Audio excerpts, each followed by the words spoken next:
In this video, I'm going to teach you how to fix Elementor enable safe mode error. So if you're having that particular error, what you can do is you first need to head over to your WordPress.com and then log in into your account right here. You can click onto this login, and then from in there, you can just input your credentials or log in through these options right here in order to access your account that's having this particular error. Now, the first thing that you can do once you're successfully logged in, like for example, onto this case, is to ensure that both your WordPress core and Elementor plugin are updated to their latest versions. You can find them under this plugins option and go over right here to this installed plugins. Now into this part, just scroll down and locate Elementor and make sure that this is updated. Make sure as well that the auto update has been enabled and not disabled. You can also find an update option if it's actually disabled through that way.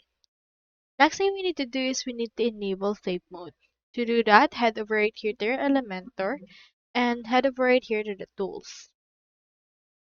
From in here, you can head over and then locate the safe mode section.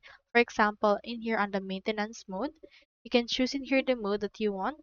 Click onto this disabled option and you can choose in here the mode for the maintenance. So in here, you can also see in here who can access and which templates can actually access that.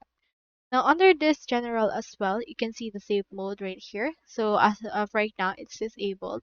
So make sure to click on this enable right here in order to enable it from there. Now under this settings or tools, you can also find the version control.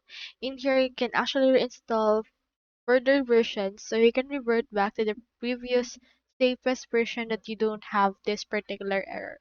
So for example, right now I'm on 3.31.0. You can head back, for example, on the 3.30.0 and install that particular option. And this will actually enable the rollback in order to reset to the latest applicable version that you don't have that particular error. So that's all there is today, and I hope this video helped you out.